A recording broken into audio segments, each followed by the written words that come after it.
Bismillah ar-Rahman ar-Rahim. Assalamu alaikum wa rahmatullahi wa barakatuh. Welcome, dear students. This is Miss Layla Al-Jihani. Inshallah, today we will continue our unit. Today we will cover, inshallah, two lessons, lesson 5 and 6. Okay? We will cover the listening and pronunciation of our unit Culture Shock. Okay? Before we start, let's recall what we covered in our previous lesson. In our previous lesson, we covered language and context. Okay? In that lesson, we wrote full sentences to express local customs. This is what we did in our lesson. Inshallah, today in our lesson, by the end of it, you will be able to listen for specific details in travel advice. Also, how to pronounce the reduction of to in sentence, how to pronounce it in sentences. Okay? Before we start, I gave you homework, page 126. Let's go through the answers together. Make sentences, use infinitives. Here, we have to use infinitives. Also, we use it's where necessary. Sometimes we use it, sometimes we don't need to use it, like here. It's common to have problems when you travel. Number 1, you can say, it's wrong to expect the same customs in foreign countries. Number 2, don't forget to watch out for thieves. Number 3, it's a good idea to hide your money. 4, remember to call us every day so we know you're okay. 5, try not to get lost in the big cities. 6, it's not rude to refuse food that looks strange. 7, make sure to pack some medicine for stomach problems.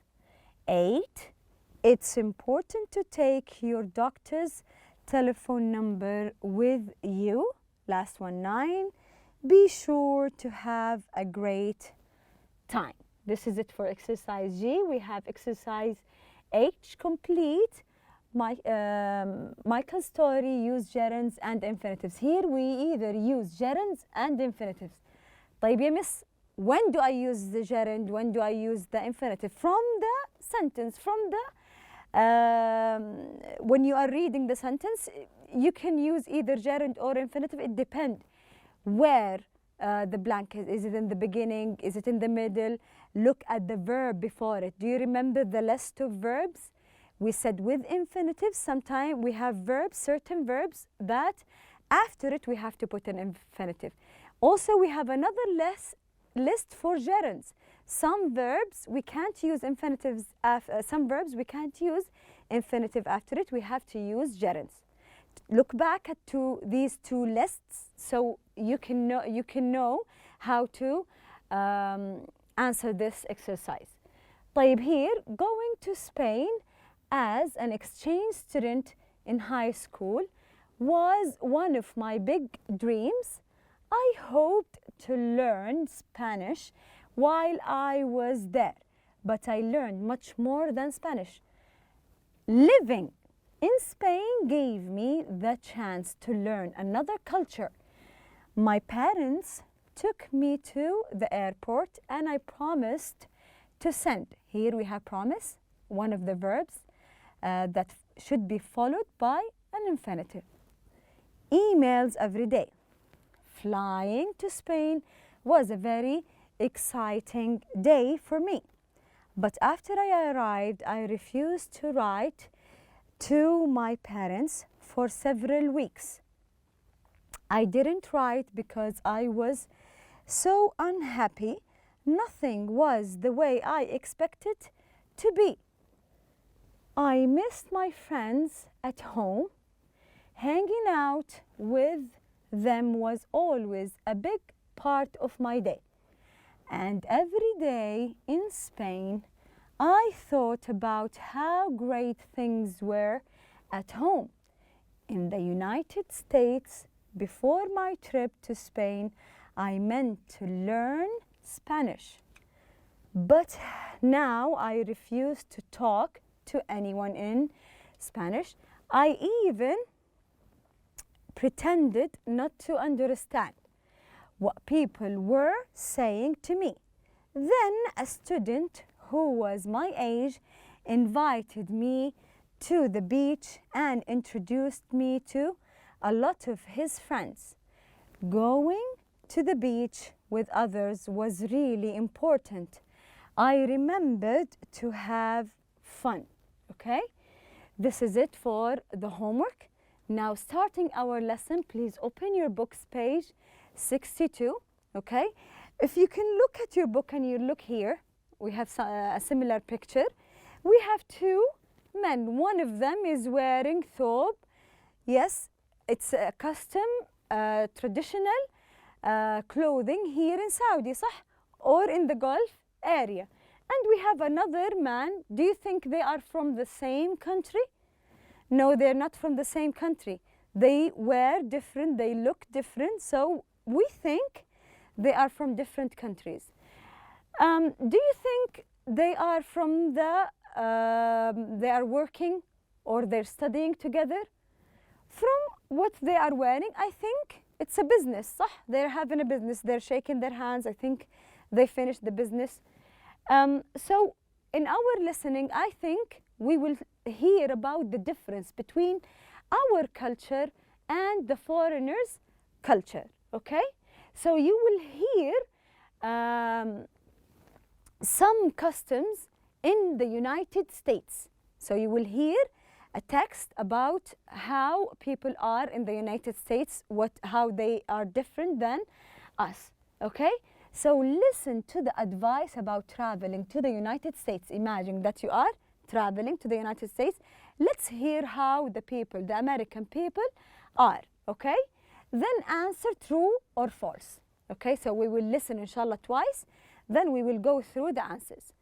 As always, before we listen, we should read the questions, صح?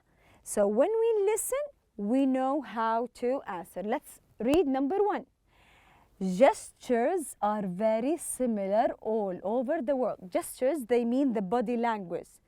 The body language, the things you do with your hands, okay?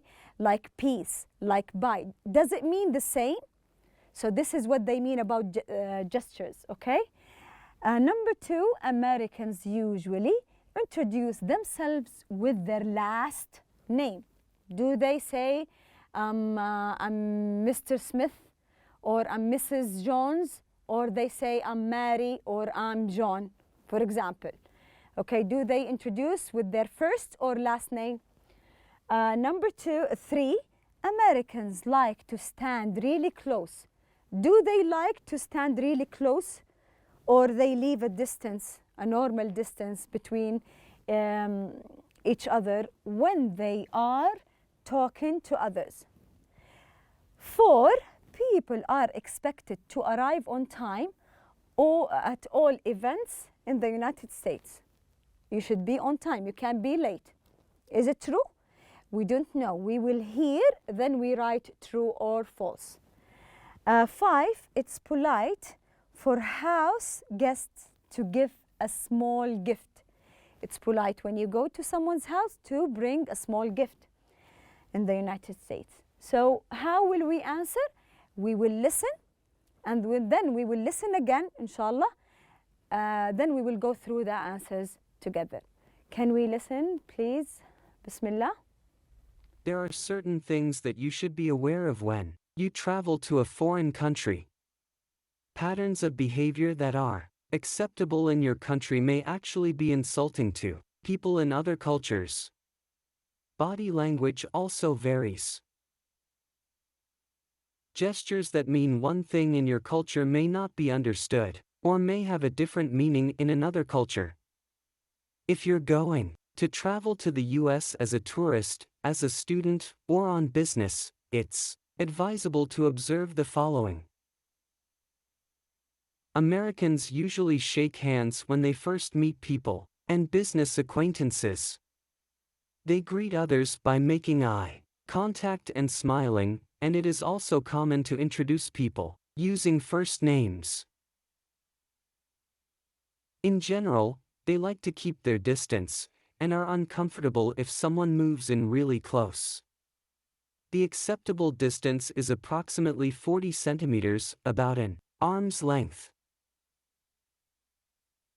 Americans are very punctual and are not tolerant of lateness for social occasions, and especially for business meetings. Being late for a meeting or an appointment is considered a sign of disrespect. Most business entertainment takes place in restaurants. It is not common for Americans to bring business into their homes. When they become friends, they might invite colleagues for a meal to their house. Guests are not expected to bring gifts, but a small token, such as chocolates or flowers, is usually well received. Listen to it again, inshallah. Let's hear it together. There are certain things that you should be aware of when you travel to a foreign country. Patterns of behavior that are acceptable in your country may actually be insulting to people in other cultures. Body language also varies. Gestures that mean one thing in your culture may not be understood, or may have a different meaning in another culture. If you're going to travel to the US as a tourist, as a student, or on business, it's advisable to observe the following. Americans usually shake hands when they first meet people and business acquaintances. They greet others by making eye contact and smiling, and it is also common to introduce people using first names. In general, they like to keep their distance and are uncomfortable if someone moves in really close. The acceptable distance is approximately 40 centimeters, about an arm's length. Americans are very punctual and are not tolerant of lateness for social occasions, and especially for business meetings. Being late for a meeting or an appointment is considered a sign of disrespect. Most business entertainment takes place in restaurants. It is not common for Americans to bring business into their homes. When they become friends, they might invite colleagues for a meal to their house. Okay. We have a small part also we need to hear. Guests are not expected to bring gifts, but a small token, such as chocolates or flowers, is usually well received. Okay. We heard the text twice. Okay.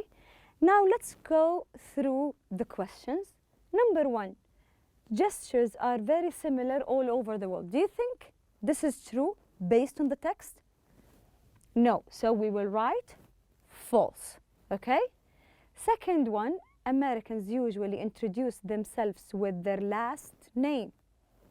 No, they use the first name. So both answers are false. 3, Americans like to stand really close. Did they say that in the text? Or they like to leave a distance, and they mentioned how the number of the inches, I think 40 centimeters or something, arm length, they said.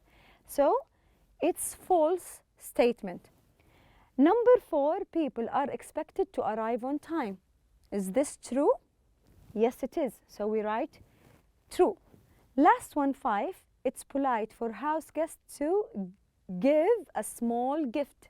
They said a small token. They used another word, a small token, like a chocolate or something. So it has the same meaning, so we write true. So these are the answers for our listening. Moving on to the pronunciation. Listen, notice how to is reduced and pronounced quickly when you read it in the sentence. Then practice. Yalla, I will read. Please try to read along, listen and practice, okay? It's polite to shake hands. It's polite to shake hands. Did you notice how I pronounced to? Did I say it is polite to shake hands?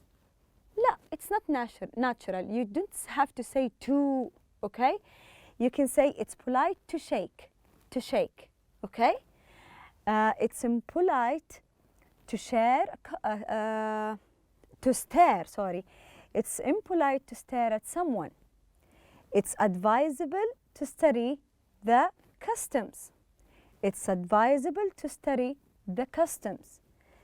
It's common to exchange business cards. It's common to exchange business cards. Now I have these sentences for more practice. We have to just pronounce t. You don't have to say to. Just say t, to shake, to share, okay? Try to make the to and the verb, the infinitive, as one word, okay? It's polite to let a person finish speaking before you speak. It's impolite to interrupt a person. It's rude to talk with your mouth full of food. It's common to tip a waiter 15%. It's logical to study for a test. It's advisable to drive carefully. It's a good idea to write a thank you note when you receive a gift. Pause the video, read it, try to read it fast so you will pronounce it naturally, okay? What did we cover in our lesson today? In our lesson, in the listening, we listened for specific details in a travel advice, okay? In the pronunciation, how we pronounce to in sentences. How do we pronounce it? Okay? Inshallah, today we have 3 more verbs. Page 82, can you open it, please? We have 3 more verbs. We can say, verb 31, we can say, said, okay? In sentences, we can say, Marta said I wasn't scared. The past, Marta said, I wasn't scared. Marta has said, I wasn't scared. Here, the present perfect, okay? The other verb here, see, saw, seen, okay? In sentences, how can we put it in sentences? We can say, I see an unusual animal. Or I saw an unusual animal. Have you ever seen an unusual animal? Okay, the last verb for today we have sell, sold, sold. They sell it at ridiculous prices. They sold it at ridiculous prices.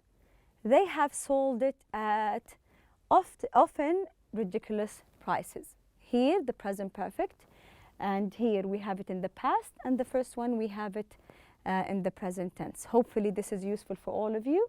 That's it for today. Thank you for listening, and inshallah I will see you next class.